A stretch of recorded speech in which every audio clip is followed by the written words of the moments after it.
샬롬, 반갑습니다. 우리 9월 25일 금요일 새벽 예배 시작하도록 하겠습니다. 찬송가 310장, 하나님의 은혜로 함께 찬양하겠습니다.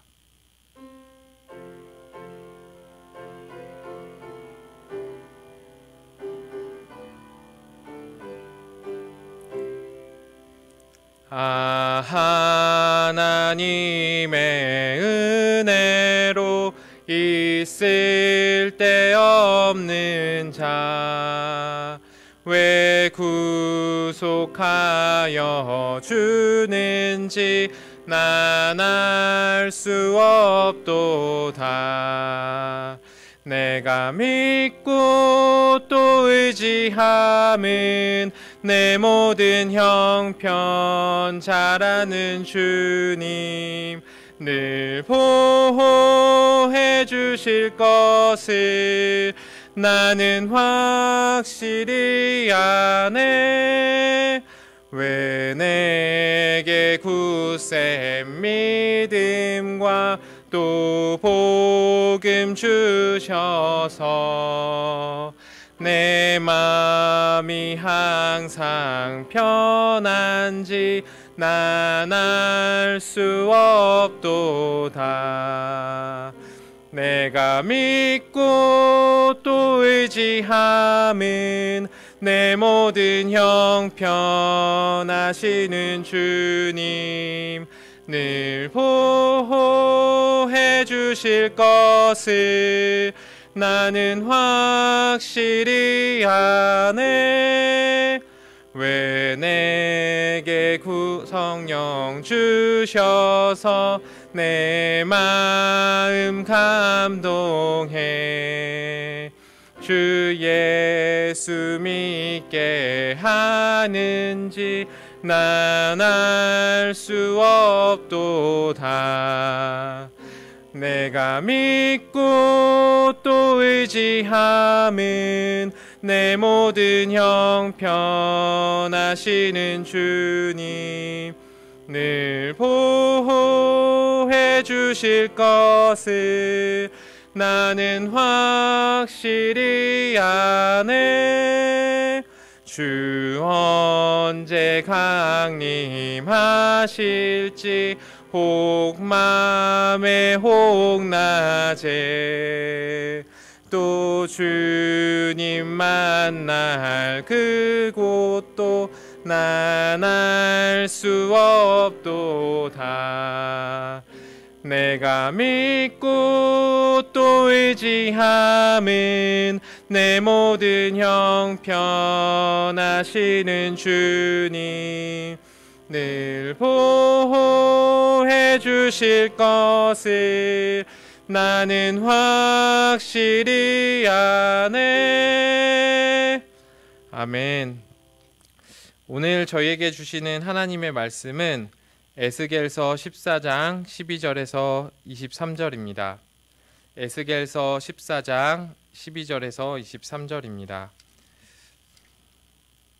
여호와의 말씀이 또 내게 임하여 이르시되 인자야 가령 어떤 나라가 불법을 행하여 내게 범죄함으로 내가 손을 그 위에 펴서 그 의지하는 양식을 끊어 기근을 내려 사람과 짐승을 그 나라에서 끊는다 하자.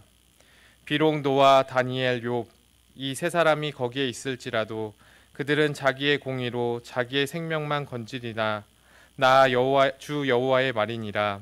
가령 내가 사나운 짐승을 그 땅에 다니게 하여 그 땅을 황폐하게 하여 사람이 그 짐승 때문에 능히 다니지 못하게 한다 하자. 비록 이 세 사람이 거기에 있을지라도 나의 삶을 두고 맹세하노니 그들도 자녀는 건지지 못하고 자기들만 건지겠고 그 땅은 황폐하리라. 주 여호와의 말씀이니라. 가령 내 칼이 그 땅에 임하게 하고 명령하기를 칼아 그 땅에 돌아다니라 하고 내가 사람과 짐승을 거기에서 끊는다 하자. 비록 이 세 사람이 거기에 있을지라도 나의 삶을 두고 맹세하노니 그들도 자녀는 건지지 못하고 자기만 건지리라.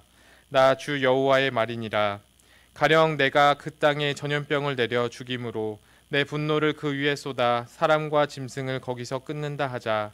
비록 노아, 다니엘, 욥이 거기에 있을지라도 나의 삶을 두고 맹세하노니 그들도 자녀는 건지지 못하고 자기의 공의로 자기의 생명만 건지리라. 주 여호와의 말씀이니라. 주 여호와께서 이같이 이르시되 내가 나의 네 가지 중한 벌 곧 칼과 기근과 사나운 짐승과 전염병을 예루살렘에 함께 내려 사람과 짐승을 그 중에 끊으리니 그 해가 더욱 심하지 아니하겠느냐. 그러나 그 가운데 피하는 자가 남아 있어 끌려 나오리니 곧 자녀들이라. 그들이 너희에게로 나아오리니 너희가 그 행동과 소행을 보면 내가 예루살렘에 내린 재앙 곧 그 내린 모든 일에 대하여 너희가 위로를 받을 것이라. 너희가 그 행동과 소행을 볼 때에 그들에 의해 위로를 받고 내가 예루살렘에 행한 모든 일이 이유 없이 한 것이 아닌 줄을 알리라. 주 여호와의 말씀이니라. 아멘. 요즘 우리에게 들리는 그 아동학대나 그리고 조두순 씨 같은 뉴스들은 우리의 마음을 아프게 합니다. 이 땅의 진실로 공의와 정의가 살아 숨쉬고 있는지를 고민하게 만듭니다.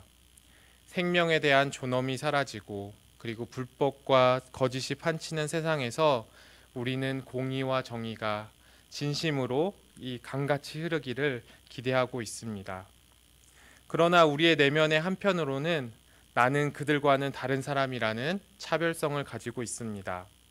다른 사람들에게 가해져야 하는 판단과 체벌에서 비껴서서 나는 전혀 다른 사람이야, 나와는 관계없어 이렇게 생각하기 쉽다는 것이죠. 게다가 불법을 행한 이들이 처벌을 받아야 정의로운 세상이라고 이렇게 여기면서도 하나님이 이 세상을 심판할 것이라는 것에 대해서는 무엇인가 경염직한 석연치 못한 모습을 보입니다. 하나님은 오직 하하하하 웃고 계시는 그 자유로운 분으로 우리가 무엇이든지들 다 해도 받아주시는 그런 분으로 여깁니다. 그런데 여기서 신앙의 문제점이 발생합니다. 하나님을 심판하시는 분으로 받아들이지 못한다면 우리는 우리의 죄를 경시하거나 똑바로 바라보지 못할 수도 있습니다. 믿음의 사람인 그 다윗도 마찬가지였습니다. 다윗은 자신의 부하의 아내인 밧세바를 이렇게 강제로 취하고 그 부하인 우리아를 죽도록 내버려 두었죠. 그러나 그는 자신의 죄를 똑바로 바라보지 못했습니다. 그러던 중 어느 날 선지자 나단이 다윗을 찾아왔습니다. 나단은 다윗 너가 범죄했어 이렇게 단도직입적으로 말하지 않고요. 그에게 한 가지 이야기를 들려줍니다. 부유했던 어떠한 사람이 가난한 사람, 그 양 한 마리밖에 없는 그 사람의 양을 빼앗았다는 얘기를 다윗에게 들려준 거죠. 그러자 다윗은 불같이 화를 내면서 말했습니다. 이 일을 행한 사람은 마땅히 죽어야 한다. 이렇게 말이죠. 그제서야 나단은 다윗을 가리치면서 말했습니다. 바로 그 사람이 당신입니다. 그러자 다윗은 하나님 앞에 엎드렸습니다. 이처럼 다윗과 같은 사람도 자신의 죄를 부정하고 싶은 마음이 있습니다. 또 우리도 마찬가지죠. 그래서 하나님이 오늘 본문에서 특이하게 평서문이 아닌 가정문을 사용하시는 것 같습니다. 이 가정문은 뭐뭐하면 뭐뭐한다라는 이렇게 문장이죠. 이 가정문이 13절, 15절, 17절, 19절 네 번에 걸쳐서 나옵니다. 우리 13절부터 한번 살펴보겠습니다. 만약 어떤 나라가 여기 이제 가정을 하고 있죠. 만약 어떤 나라가 내게, 이게 내게는 하나님인데 내게 불법을 행하여 범죄하면 내가 손을 그 위에 펴서 그 의지하는 양식을 끊어 기근을 내리겠다. 노아와 욥과 그리고 다니엘이 그 자리에 있을지라도 그들은 자신의 공로로만 구원을 받을 수 있을 것이다. 두 번째로 또 가정합니다. 만약 어떤 나라가 내게 불법을 행하여 범죄하면 내가 사나운 짐승을 그 땅에 다니게 하겠다. 세 번째, 만약 어떤 나라가 내게 불법을 행하여 범죄하면 내가 칼이 그 땅을 돌아다니게 하겠다. 19절 마지막입니다. 만약 어떤 나라가 내게 불법을 행하여 범죄하면 그 땅에 전염병을 내려 분노를 쏟아내겠다. 이렇게 말씀하셨죠. 하나님은 어떤 나라, 그래서 어떤 나라가 내게 불법을 행한다면 칼과 기근, 그리고 사나운 짐승과 전염병을 각각 이렇게 재앙을 내리겠다고 말씀하셨습니다.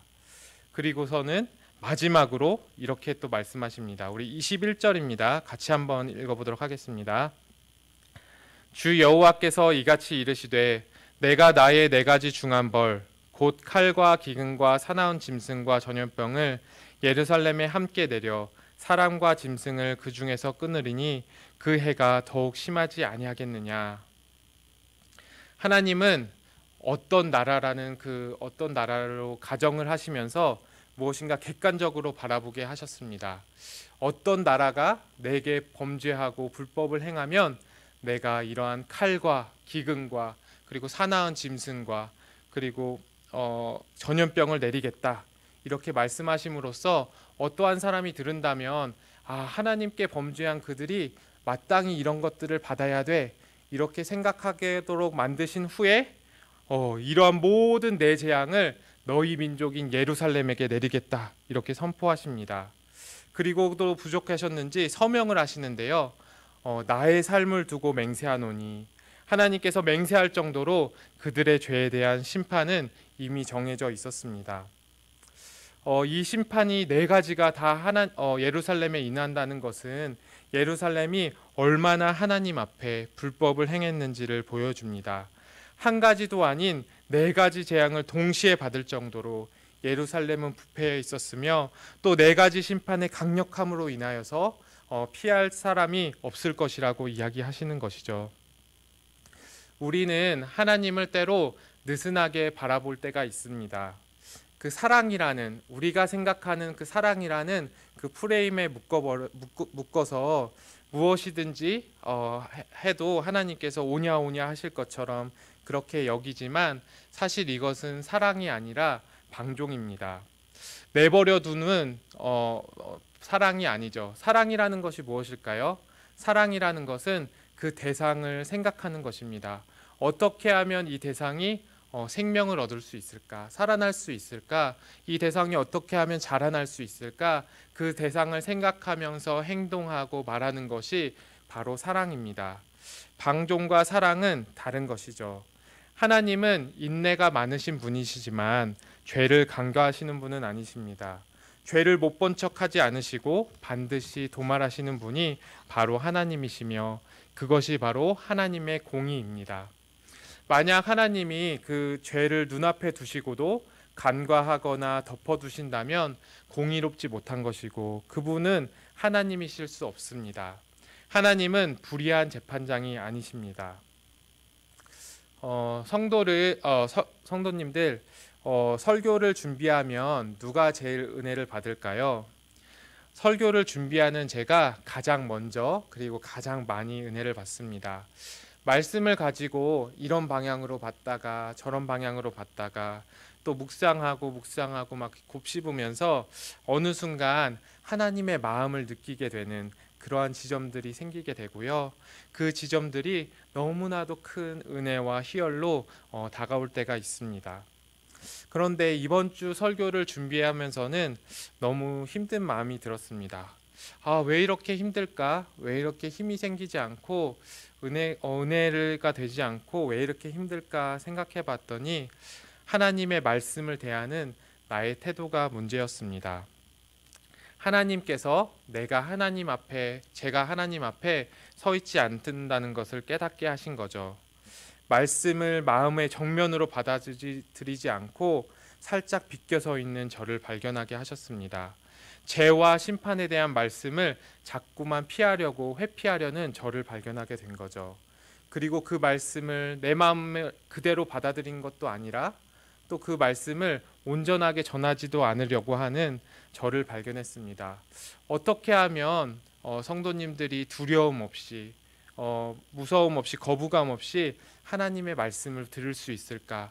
내가 먼저 판단하고 그것을 이렇게 우회해서 전하려는 저를 발견하게 된 거죠. 그런데 하나님은 그것이 잘못됐다고 이야기하셨습니다. 그리고 오늘의 말씀은 다른 사람이 아닌 나를 향하고 있었습니다. 우리들은 다른 사람들을 바라보면서 때로는 손가락질합니다. 저 사람은 좀 당해봐야 돼. 마땅히 저 사람이 저렇게 처벌당해야만 공정한 사회지 이렇게 이야기합니다. 그러나 오늘 우리는 나를 직면해야 합니다. 나도 그들 중에 하나임을 깨달아야 합니다. 나단을 통해서 하나님의 손가락이 다윗을 가르치던 그 순간 그는 자신의 죄를 짊어지고 하나님 앞에 엎드렸습니다. 다른 이들을 판단하고 비난하기 전에 그들을 손가락질하기 전에 나를 돌아보시기를 원합니다. 그러면 우리는 하나님의 손가락이 우리를 향하고 있는 것을 바라보게 될 것입니다. 그 어떤 한 가지도 피할 수 없는 죄인이 바로 나임을 깨닫게 될 것입니다. 오늘 본문에는 너무나도 유명한 신앙의 위인들이 3명 등장합니다. 노아와 그리고 다니엘과 욥인데요. 첫 번째는 노아입니다. 노아는 의인이요 당대의 완전한 자라. 그는 하나님과 동행한 사람이었습니다. 하나님의 그 거대한 홍수 심판 가운데서 이 노아는 그 자신의 가족들과 함께 그 구원의 방주에 올라탔습니다. 그러나 오늘 본문의 심판에서는 그 노아조차도 자녀들을 방주에 태울 수 없을 것이라고 말씀하십니다. 오직 자신의 생명만을 건질 뿐입니다. 두 번째는 다니엘입니다. 다니엘은 바벨론의 회유와 협박 속에서도 여호와 하나님을 향한 그 절개를 지켰던 사람입니다. 그런 그조차도 오늘은 자신의 2 친구들을 구하지 못할 것입니다. 마지막으로는 욥입니다. 욥기에서 하나님은 3번이나 욥을 칭찬하시는데요. 욥은 정직하여 하나님을 경외하며 악에서 떠난 자다. 욥은 정직하여 하나님을 경외하며 악에서부터 떠난 자다. 이렇게 3번이나 칭찬을 하십니다. 또 욥기 42장을 보면 욥의 3 친구에게 하나님은 말씀하셨습니다.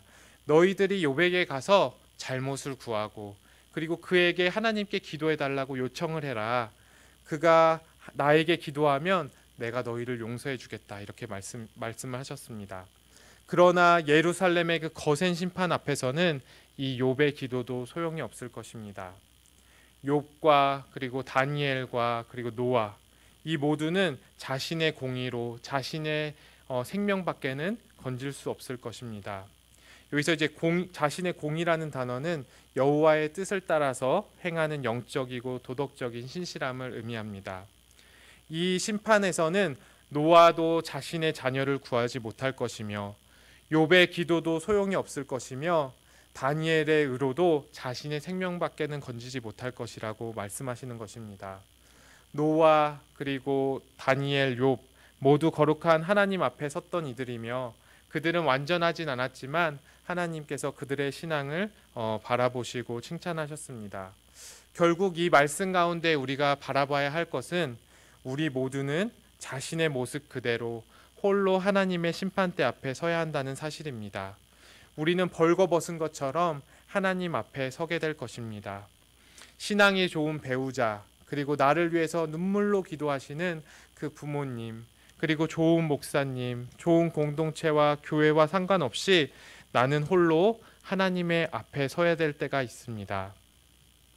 사랑하는 성도 여러분, 예수님의 그 오심, 이 땅의 오심과 그리고 예수님의 다시 오심, 그 초림과 재림 사이에서 예수님과 성령님 그리고 교회가 해야 할 일은 바로 구원을 선포하는 일입니다.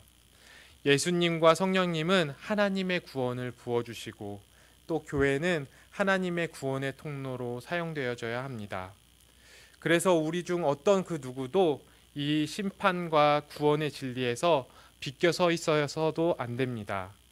어떤 도시에서 일어날 법한 일로, 어떤 교회에서 일어날 법한 일로, 어떤 사람에게 일어나는 일로 여겨서는 안 됩니다.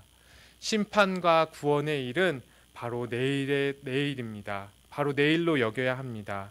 죽음과 생명을 가르는 그 사선은 내 앞에 놓여져 있습니다. 총신대 신대원에 이제 최영석 교수님이 이제 이 설교를 준비하면서 떠올랐습니다. 그분은 이제 평소에 엄청 온화한 성품을 가지고 계신데요. 그래서 사람들이 총신의 성자라고 불리는 성자라고 이렇게 부르고 있어요. 그래서 그런 별명을 가지고 계세요. 이분이 2015년도에 은퇴를 하셨는데 이제 제가 그때 학교를 다녔기 때문에 그 마지막 순간을 함께 할 수 있는 기쁨과 영광을 누렸습니다. 이 최영석 교수님이 이제 은퇴, 그러니까 마지막 이제 설교를 이제 많은 교수님들과 그리고 또 제자들을 앞에서 이제 하셨는데요. 그때 이제 히브리서 본문을 하셨어요. 그리고 그때 전했던 메시지가 무엇이냐면 실존에 대한 거룩한 두려움을 가지라였습니다. 실존에 대한 거룩한 두려움을 가지라. 그러면서 이런 말씀들을 하셨어요. 두려움이 없는 믿음, 두려움이 없는 신학함이 문제다. 그리고 이러한 것들을 이제 비판하셨는데 어떤 사람들이 이러한 생각들을 가지고 있다는 거죠. 분노 없으신 하나님, 그리고 죄 없는 인간들이 십자가 없는 그리스도의 사역을 통해서 심판 없는 왕국을 이루는 것들을 꿈꾸는 교회들이 있고 꿈꾸는 사람들이 있다. 그것이 오늘날에 많이 일어나고 있는 일이라며 비판하셨습니다. 그러면서 하나님을 두려워하지 않는다면 이렇게 된다고 하는 거죠. 분노 없으신 하나님, 죄 없은 인간들이 십자가 없는 그리스도의 사역을 통하여서 심판 없는 왕국을 꿈꾸게 된다고 이 교수님은 말씀하셨어요. 그러면서 히브리서 4장 1절을 가져오셔서 말씀하셨는데 제가 한번 읽어드리도록 하겠습니다. 그러므로 우리는 두려워할지니 그의 안식에 들어갈 약속이 남아있을지라도 너희 중에는 혹 이르지 못할 자가 있을까 함이라. 그들과 같이 우리도 복음 전함을 받은 자이나 들은 바 그 말씀이 그들에게 유익하지 못한 것은 듣는 자가 믿음과 결부시키지 아니함이라. 아멘. 히브리서 기자는 두려워하라 이렇게 말을 하고 있습니다. 왜 두려워하라고 말씀하고 있나요? 하나님의 안식에 들어갈 그 약속이 있을지라도 너희 중에 그 말씀을 전하는 자나 듣는 사람들 중에서 혹시 이 구원의 안식에 들어가지 못할 자가 있을까 두려워하라는 것입니다. 그래서 복음을 전하는 자이나 복음을 듣는 사람들이나 그것들을 두려워하면서 말씀을 접하라고 이야기하고 있습니다. 또 어떤 이들에게 그 말씀이 유익이 되지 못하는 것은 듣는 사람이 믿음으로 그것들을 받아들이지 못하고 그 믿음이 없음이 결국에는 구원에 이르지 못하는 것이라 이렇게 이야기하고 있습니다. 너무나도 와닿는 말씀이었습니다. 심판의 능력 앞에서 우리는 아무것도 감출 수 있는 게 없죠. 하나님 앞에서는 벌거벗은 사람처럼 우리가 내 자신을 구원받은 사람처럼 하나님을 붙들고 있는 사람처럼 보일지라도 하나님 앞에 선다면 그것은 다 드러나게 될 것이고 벌거벗은 사람처럼 아무것도 이렇게 감출 수 없게 될 것입니다.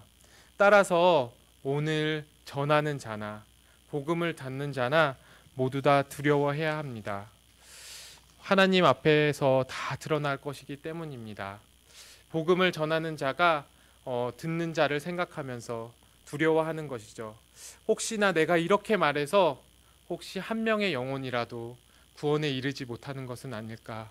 또 듣는 사람은 말씀을 들으면서 내가 이것을 끊임없이 믿음과 결부시키면서 혹시나 내가 구원에 이르지 못한 사람은 아닐까 끊임없이 점검하는 그런 것들이 필요하다고 하는 것입니다. 오늘 우리 성경 말씀에서도 이러한 부분들을 좀 나타내고 있는데요. 우리 22절에서 23절을 같이 한번 읽어보도록 하겠습니다. 22절에서 23절입니다. 그러나 그 가운데에 피하는 자가 남아있어 끌려 나오리니 곧 자녀들이라. 그들이 너희에게로 나아오리니 너희가 그 행동과 소행을 보면 내가 예루살렘에 내린 재앙 곧 그 내린 모든 일에 대하여 너희가 위로를 받을 것이라. 너희가 그 행동과 소행을 볼 때에 그들에 의해 위로를 받고 내가 예루살렘에서 행한 모든 일이 이유 없이 한 것이 아닌 줄을 알리라. 주 여호와의 말씀이니라. 아멘. 예루살렘의 그 거센 심판 가운데서도 살아남는 이들이 있을 것인데 그들은 바벨론의 포로로 잡혀올 것이라고 하는 것입니다. 그리고 그들이 포로로 잡혀왔을 때 그러니까 에스겔과 그리고 이미 포로로 잡혀왔던 사람들이 그들의 행실과 모습을 바라보면 왜 하나님께서 그들을 심판하셨는지, 그리고 하나님이 어떠한 분이신지를 깨닫게 될 것이라고 말씀하고 계십니다. 오늘 저는 이 오늘의 말씀과 그리고 또 최용석 교수님의 설교를 떠올리게 되면서 오늘 나의 힘듦이 어디서부터 시작됐고 내가 왜 힘들어하는지를 발견하게 되었습니다. 오늘 나의 힘듦은 하나님의 존재를, 하나님의 말씀을 직면하지 않았기 때문이라는 것을 깨달았죠. 내가 그 말씀 가운데서 살짝 비껴 있었기 때문입니다. 이 말씀을 마음으로 정면에서 받아들이지 않고 조금 비껴서 내가 아니라 다른 사람을 향한 말씀처럼 받아들였기 때문에 내가 힘들었다는 사실을 깨달은 것입니다. 오히려 그 말씀을 마음으로, 마음의 정면으로 받아들였을 때 깨달아지는 사실은 하나님은 역시 하나님이시라는 사실입니다. 하나님은 진정한 공의를 가지신 분이시며 그 공의와 정의로 이 세상을 다스리고 계신다는 사실을 깨닫게 되었고, 그리고 그 하나님을 더 의지하고 신뢰해야 되겠다는 그런 마음을 가졌습니다. 하나님께서는 모든 일을 이유 없이 하시는 경우는 한 번도 없으십니다. 하나님의 주권을 인정하는 것이 바로 하나님을 경외하는 삶이며 오늘 우리에게 요구되는 신앙입니다. 따라서 우리는 하나님의 심판에 대해서 왜 하나님이 심판해야 하는가, 그것을 의심하고 따지기보다는 오늘 내가 그 하나님의 심판의 앞에서 구원받은 사람인가를 살펴보아야 합니다. 단지 좋은 교회를 다닌다고 해서, 좋은 사람들을 곁에 둔다고 해서, 좋은 말씀을 매일 듣는다고 해서 이것이 나의 신앙을 이야기해 주지 않습니다.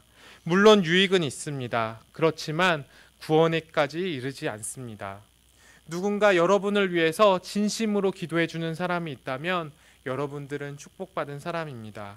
그러나 그것이 여러분의 구원을 보증해 주지는 않습니다. 우리는 나의 신앙을 가지고 나의 죄를 가지고 하나님 앞에 서게 될 것입니다.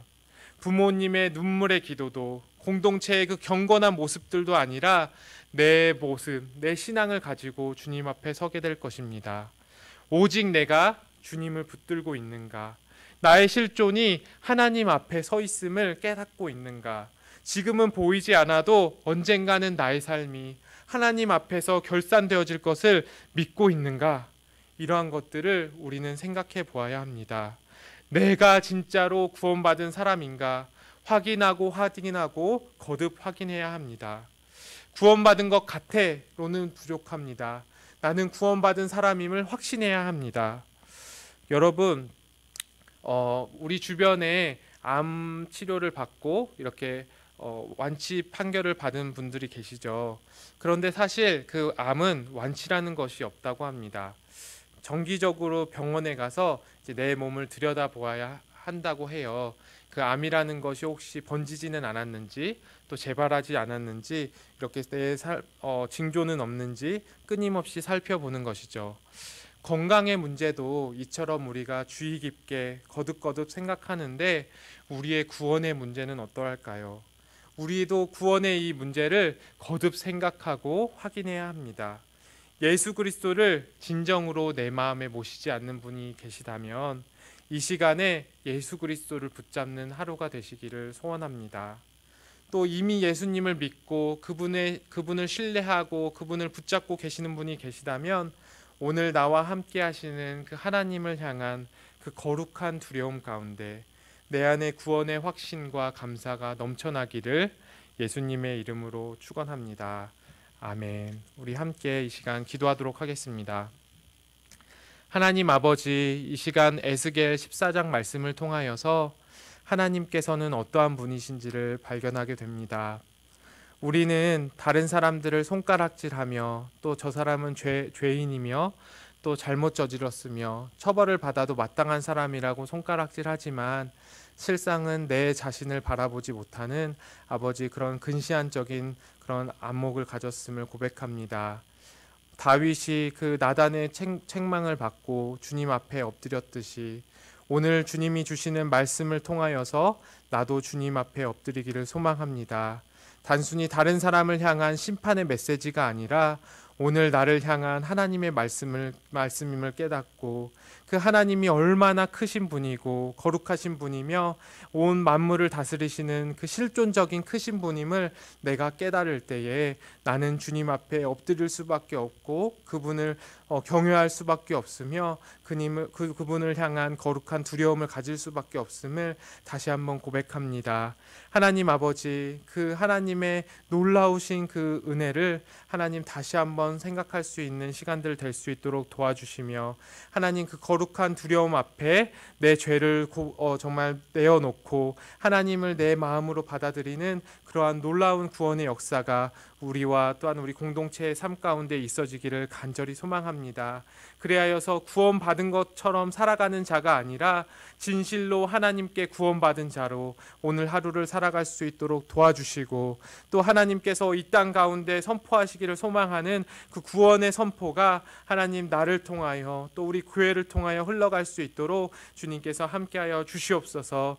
하나님, 주님 우리 자신을 바라볼 수 있도록 우리의 공동체의 내면을 바라볼 수 있도록 도와주시고 그것들을 하나님께로 올려드릴 때 하나님께서 어떻게 우리 삶 가운데 일하시는 것들을 함께 발견하는 그러한 놀라운 은혜들을 오늘 하루 살아갈 수 있도록 주님께서 함께해 주시옵소서. 이 모든 건 예수님의 이름으로 기도드립니다. 아멘. 우리 주님이 가르쳐 주신 기도하도록 하겠습니다. 하늘에 계신 우리 아버지여, 이름이 거룩히 여김을 받으시오며 나라에 임하옵시며 뜻이 하늘에서 이루어진 것 같이 땅에서도 이루어지리이다. 오늘날 우리에게 일용할 양식을 주옵시고 우리가 우리에게 죄 지은 자를 사하여 준 것 같이 우리의 죄를 사하여 주옵시고 우리를 시험에 들게 하지 마옵시고 다만 악에서 구하옵소서.